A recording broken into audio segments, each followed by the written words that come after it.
Je crois que la question du jardinier est liée très étroitement au sentiment d'esthétique et d'émotion qu'on éprouve quand on visite ce jardin. Et qu'effectivement, on se demande qui est le jardinier quand on voit le jardin. On pourrait dire que la vie de l'un a donné naissance à ce projet de l'existence de l'autre. Élie est d'une origine modeste, son père était ouvrier agricole à la Roquebrune, c'était une famille nombreuse, et il a été élevé dans la pauvreté, qui n'était pas la misère, mais qui était une grande sobriété, avec un rapport paisible à l'environnement qu'il a gardé ensuite toute sa vie. Et je crois que ce qu'on peut voir dans ce jardin, c'est une construction progressive qui s'est faite à partir d'un tout petit projet qui est devenu peu à peu un projet de vie. Élie a reçu en cadeau de son instituteur quelques ruches avec l'autorisation de les installer dans un pan de colline qui appartenait à ce même instituteur. Et puis les événements ayant changé, il a été obligé de déplacer ses ruches et il lui fallait un lieu pour les poser. Et avec une très modeste somme d'argent, il a acheté un tout petit bout de colline, pas loin du village, qui était la toute première parcelle du jardin. Ce n'est pas seulement les ruches qui se sont installées, c'est lui-même qui, très rapidement, a eu envie de se construire une petite maison pour pouvoir y dormir au lieu de rentrer dans sa famille le soir. Et c'est devenu un lieu de vie en même temps qu'un jardin. Laurette a partagé la vie d'Élie Alexis pendant près de 30 ans.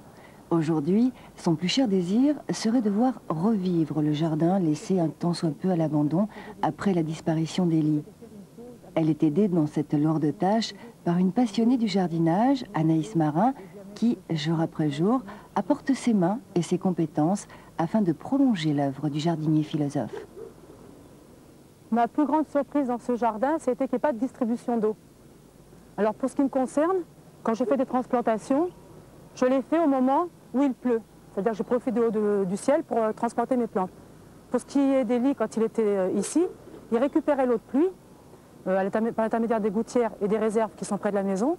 Sinon, il alimentait le petit bassin qui est en bas du jardin avec une pompe dans laquelle il allait puiser l'eau du petit canal qui est en contrebas. Il amenait l'eau sur le petit bassin et à partir de là, il partait arroser les salades, enfin autres légumes qui avaient besoin d'eau plus que d'autres plantes.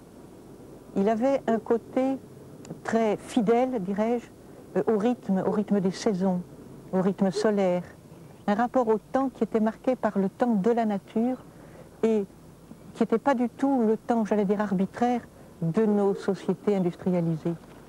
Chaque année, au moment du changement d'heure, il était scandalisé comme au premier jour, parce que ça lui paraissait être une intrusion arbitraire qui démolissait quelque chose qui ne nous appartenait pas, nous humains.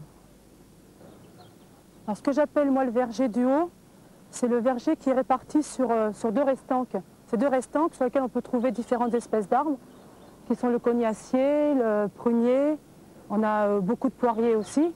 Et ce qu'il faut savoir sur ces restanques-là, c'est qu'il a pratiqué également la culture alternée, c'est-à-dire qu'entre chaque rangée d'arbres, il faisait les légumes à sec, et entre chaque arbre, on a pu retrouver des espèces différentes de fraisiers, qui cultivaient également à sec, c'est-à-dire sans eau. L'intérêt de tout ça, c'est qu'en fait, il vivait en autarcie sur son jardin, et qu'en dehors des légumes secs et des fruits qu'on peut trouver partout, on avait aussi des épices. Vous voyez le crocus sativus, c'est le crocus à safran. Ce crocus, vous le connaissez pour l'utilisation que vous en faites dans vos paellas ou dans votre cuisine, c'est-à-dire qu'on récolte sur la plante les petits filaments rouges qui sont ici. Ce crocus, quand il était en fleurs, empêchait le couple de sortir, c'est-à-dire que, en fait, quand il était en fleurs, il faut être sur place tout le temps pour le ramasser, puisque la fleur, il y a un relais dans la floraison. Donc au moment de la floraison, Élie refusait absolument toute sortie à sa femme Laurette, en lui disant « Je suis désolée, les crocus passent avant, il faut que je ramasse mes filaments pour ma récolte annuelle. » Je dirais que Élie n'a jamais eu le projet de gagner de l'argent avec son jardin, mais peut-être plus concrètement ce qu'on appelait avant gagner sa vie.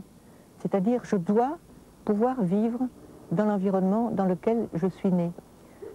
Il avait un rapport à la nature tel qu'il définissait telle ou telle saison par l'apparition de telle floraison, par la nécessité, parce que pour lui c'était devenu un devoir, la nécessité de cueillir les fleurs de safran, la nécessité de faire la gelée d'arbouze, parce que c'était la nature qui lui signifiait c'est le moment d'agir, c'est le moment de nous montrer que tu es d'accord avec les présents qu'on t'apporte. Alors là, j'ai de la myrte. La myrte, c'est la petite baie noire qui est ici. Alors, Élie faisait une liqueur délicieuse avec cette petite baie. Il prenait 80 grammes de petites baies comme ça, qu'il mettait dans 1 litre d'eau de vie. Il rajoutait à peu près 100 grammes de sucre, il laissait macérer le tout, il filtrait, et avant la consommation, il rajoutait à peu près 2 cuillères de caramel. Il laissait macérer encore un petit peu. Moi, je peux dire, pour l'avoir essayé, qu'elle ne reste pas longtemps dans la cave. Les variétés de pommiers qu'on trouve sur cette partie du jardin sont des pommiers nains. Alors, savoir pourquoi Élie avait choisi cette variété de pommiers, ben, c'est tout simplement parce que comme on a beaucoup de vent dans la région, il fallait qu'il les protège. Donc protéger comment? Ben, par la haie de cyprès qu'il avait implantée derrière, et aussi choisi cette partie du jardin parce qu'au-dessus, comme il y a les autres restants, ça les protégeait aussi du vent dans l'autre sens. Et cette variété est rigolote, c'est-à-dire que quand on se trouve en hiver et qu'elles ont perdu absolument toutes leurs feuilles, eh ben, on se trouve au milieu de bonsaï.